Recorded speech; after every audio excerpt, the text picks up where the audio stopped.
Dalam rangka memperingati Hari Ulang Tahun Karang Taruna yang ke-63, para pengurus Karang Taruna Kota Sukabumi menggelar acara silaturahmi yang diadakan di Wisata Alam Oasis Sukabumi beberapa waktu lalu. Selain dihadiri oleh para pengurus dan beberapa perwakilan anggota dari Karang Taruna sewilayah Kota Sukabumi, acara silaturahmi tersebut juga dihadiri oleh penjabat Wali Kota Sukabumi Kusmana Hartaji yang akrab dengan sapaan Kang Tutus serta didampingi oleh Kepala Dinas Kepemudaan dan Olahraga Kota Sukabumi, Kepala Badan Kesatuan Bangsa dan Politik Kota Sukabumi dan juga Kepala Dinas Sosial Kota Sukabumi. Dalam sambutannya, PJ Wali Kota Sukabumi berpesan, dengan semakin matangnya usia Karang Taruna saat ini, semoga dapat terus konsisten dalam memberikan kontribusi positif kepada masyarakat secara luas.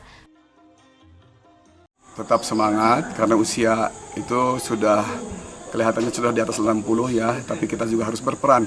Intinya tetap semangat, tetap berpartisipasi, ya tingkatkan terus jiwa sosialnya yang tinggi dan niatkan bahwa semuanya adalah untuk kesejahteraan masyarakat dan niatkan lillahi ta'ala. Sementara itu, Raden Kusumo Hutaripto selaku Ketua Karang Taruna Kota Sukabumi mengatakan bahwa pihaknya akan terus selalu bersinergi dengan semua pihak dengan melakukan kolaborasi terkait dengan setiap program yang akan dikerjakan.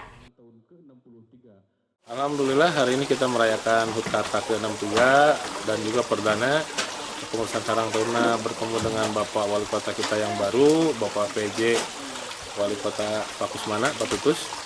Perasaan saya sangat bahagia. Insya Allah beliau tadi berpesan kepada kami semua untuk mengedepan kolaborasi daripada kompetisi. Insya Allah beliau pun akan menekankan kepada instansi-instansi pemerintah untuk tetap berkolaborasi dengan Karang Taruna, baik dari tingkat pemerintahan kota sampai dengan tingkat kelurahan. Insya Allah Karang Taruna organisasi netral, tanpa adanya politik praktis di dalamnya, meskipun ada insan-insan politik di dalamnya dan ada beberapa juga pengurus yang mencalonkan untuk legislatif tahun 2024, tapi kita tetap netral.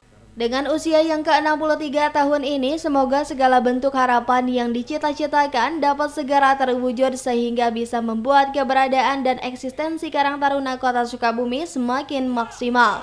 Dari Kota Sukabumi, Tim Liputan MGS TV melaporkan.